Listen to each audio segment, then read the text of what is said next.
Welcome direction to success. आज हम करेंगे ज्योग्राफी का चैप्टर फर्स्ट जो है the earth in the solar system. तो चलिए स्टार्ट करते हैं। आपने कभी सनसेट के बाद स्काई देखा है? कितना ज़्यादा ब्यूटीफुल दिखता है। पहले हमें स्काई में कुछ स्टार्स दिखते हैं और धीरे धीरे करके स्काई पूरा स्टार से भर जाता है और उसके साथ हमें मून भी दिखता है। और मून भी अलग अलग शेप्स में दिखता है। कभी हमें पूरा मून दिखता है, कभी हाफ दिखता है और कभी तो दिखता ही नहीं है। जब हमें पूरा चांद दिखता है तो उसे हम बोलते हैं फुल मून नाइट या फिर पूर्णिमा।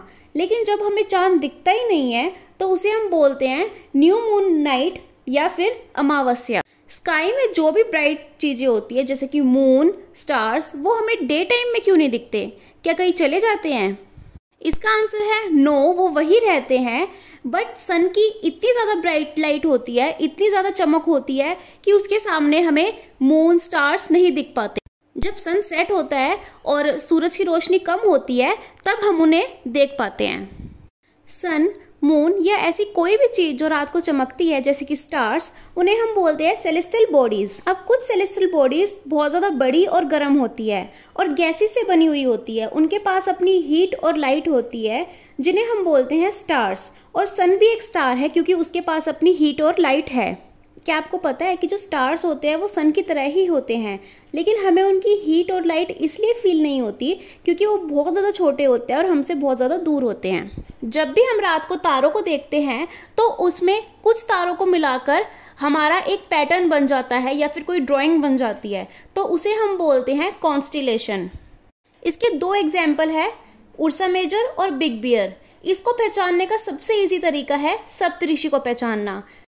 एक 7 तारों का समूह है जिसे मिलाने पर एक ऐसी इमेज क्रिएट हो जाती है। पहले के समय में डायरेक्शन पता करने के लिए तारों की हेल्प ली जाती थी।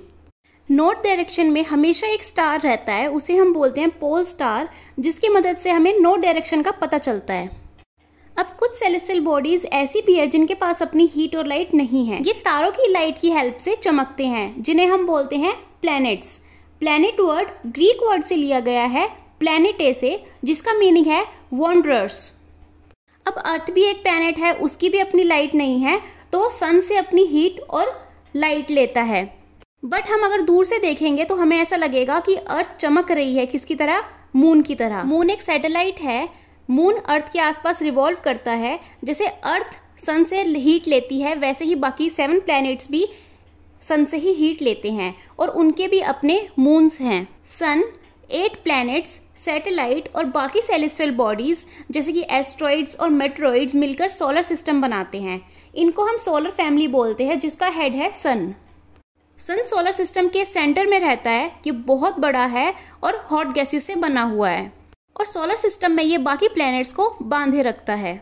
सन की अपनी हीट और लाइट बहुत ज़्यादा है, लेकिन हमें इतनी ज़्यादा फील नहीं होती क्योंकि नियरेस्ट स्टार होने के बावजूद भी उसका और अर्थ का जो डिस्टेंस है वो काफ़ी ज़्यादा है, जो है 150 मिलियन किलोमीटर।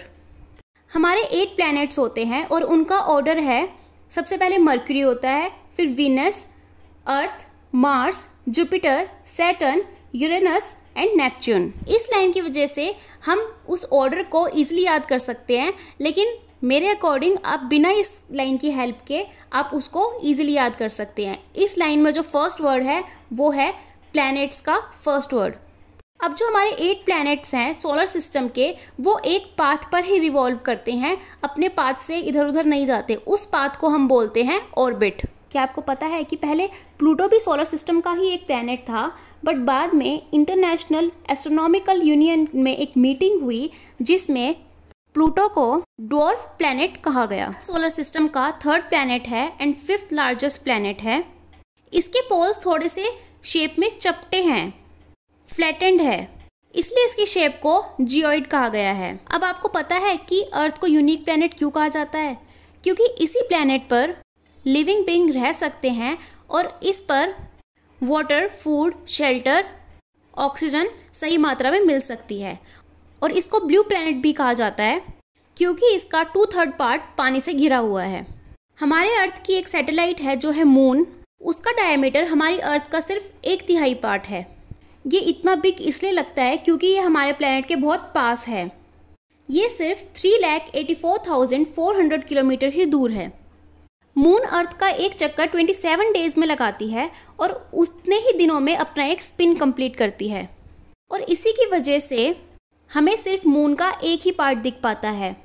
मून पर अभी फेवरेबल कंडीशन नहीं है लाइफ के लिए, बट अभी भी खोज जारी है। जैसे कि हमें पता है अभी अभी चंद्रयान गया है, जिससे हमें मून के बारे में और ज़्यादा पता लगेगा। अब स्टार्स, प्लैनेट्स और सैटेलाइट की बात हटाएं तो सन के अराउंड और भी टाइनी बॉडीज मूव करती है, जिन्हें हम एस्ट्रॉइड्स बोलते हैं। ये मार्स और जुपिटर प्लैनेट के ऑर्बिट के बीच में पाई जाती है। जो पत्थरों के छोटे छोटे पीसीज होते हैं जो सन के अराउंड मूव करते हैं, उन्हें हम मेट्रॉइड्स बोलते हैं। कभी कभी ये अर्थ के नियर आ जाते हैं और वहीं पर गिरने लग जाते हैं, और इस प्रोसेस में फ्रिक्शन की वजह से वो हीट हो जाते हैं और बर्न होना शुरू हो जाते हैं।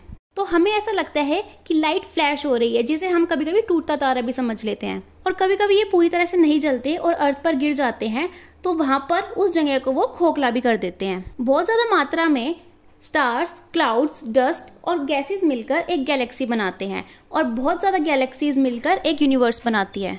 कमेंट सेक्शन में बताइए कि हमारी गैलेक्सी का नाम क्या है। और इसी के साथ हमारा चैप्टर पूरा होता है। और ज़्यादा वीडियोज़ के लिए जुड़े रहिए D2 सक्सेस चैनल के साथ।